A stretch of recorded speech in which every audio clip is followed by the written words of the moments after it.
পৃথিবী জুড়ে এলো করোনা, কার ভয়ে তুমি আজ দিলে ঘোষণা, ঘরে থাকো একা থাকো, ঘর থেকে যেন তুমি পার হবে না। সারা পৃথিবী জুড়ে এলো করোনা। মুখে কি দিতে হয়েছিল? আর হাতে স্যানিটাইজার দিয়ে হাতি ডুবে,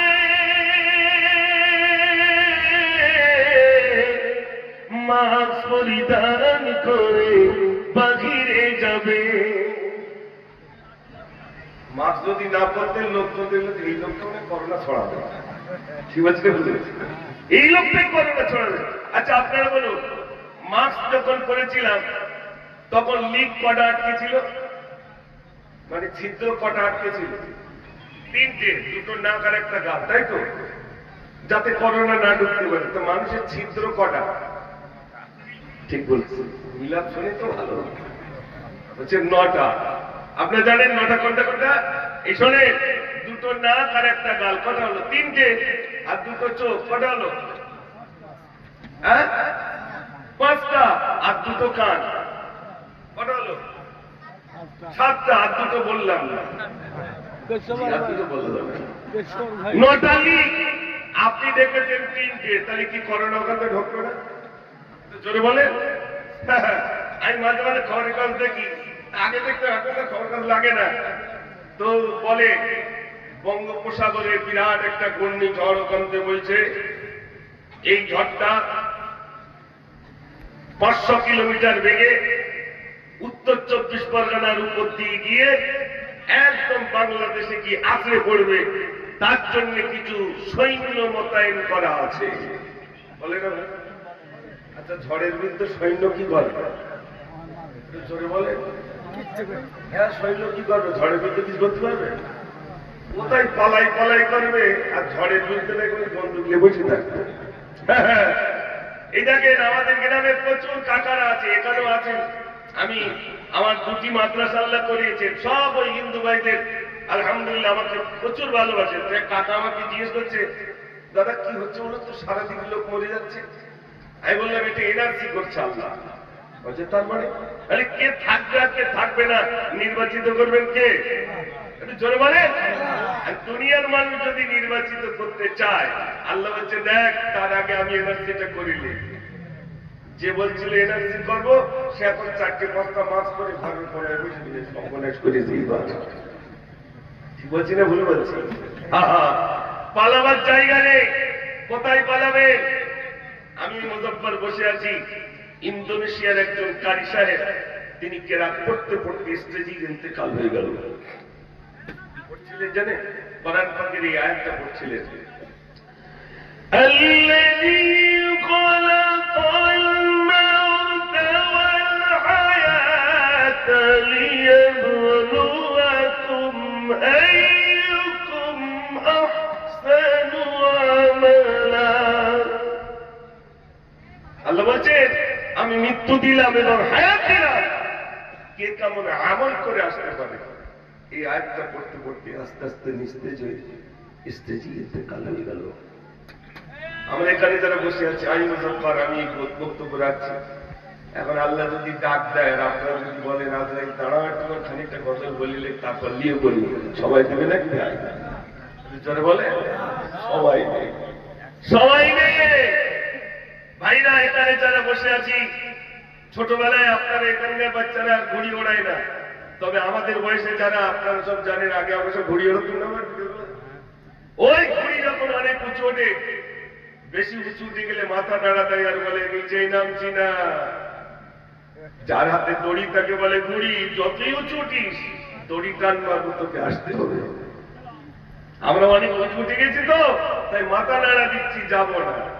আল্লাহ বলছে দাঁড়া, টান দেবো, তোকে চলে আসতে হবে।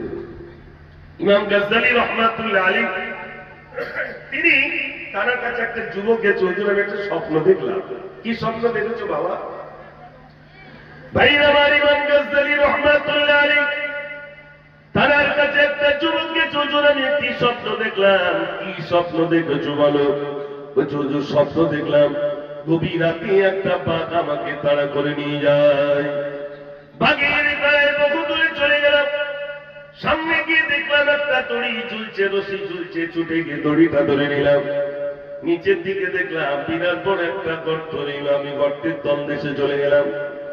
নিচের দিকে তাকিয়ে দেখি শুধু সাপ পোকামাকড়, আমি না উপরে উঠতে পারি না নিচেই যেতে পারি, রশি ধরে চুপটি করে ঝুলে রইলাম। এমন সময় নজর করে দেখলাম এই গর্তির এক কোণে বিরাট বড় একটা মৌচাক রইল, তাতে শুধু মধু ভরা। আমার মনে মনে হচ্ছে আমি একটু মধু সংগ্রহ করি।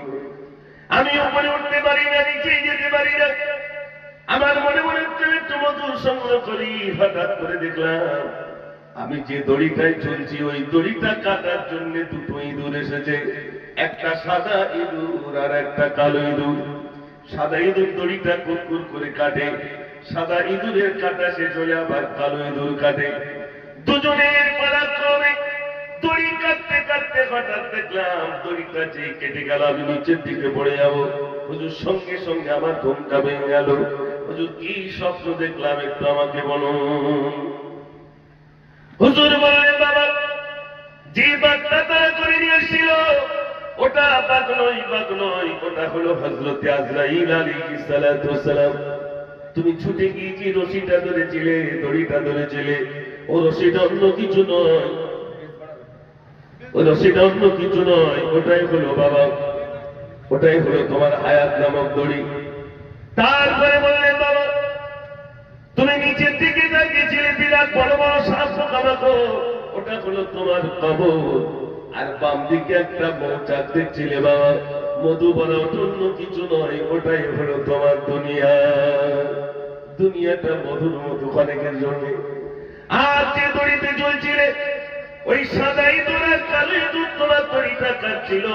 সাদা ইঁদুর মানে হলো কি, কালো ইঁদুর মানে হলো রাত। রাত যাই দিন আসে তোমার হায়াত নামক দড়িটা কুরকুর করে কেটে দেয়। এখানে আমরা যারা আছি প্রত্যেকে একটা করে রশিতে ঝুলছি, দড়িতে ঝুলছি। এবার আপনারা বলুন, সাদা ইঁদুর আর কালো ইঁদুর আমাদের দড়ি কাটছে না কাটছে না? জোরে বলেন।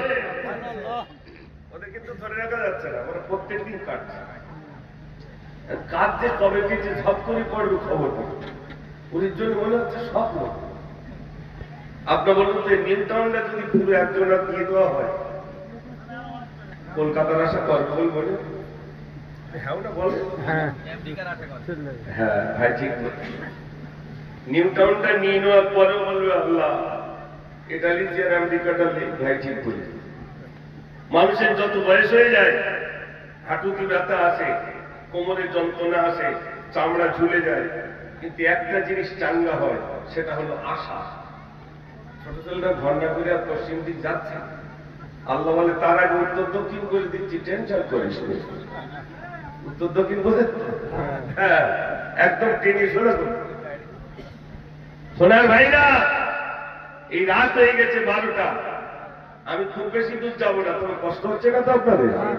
মাশাআল্লাহ, গজলে শোনাবো, যুবক ভাইরা তবে আওয়াজ দিতে হবে জোরে, আল্লাহু আকবার জোরে বলতে হবে, নারে তাকবীর। মাশাআল্লাহ মাশাআল্লাহ।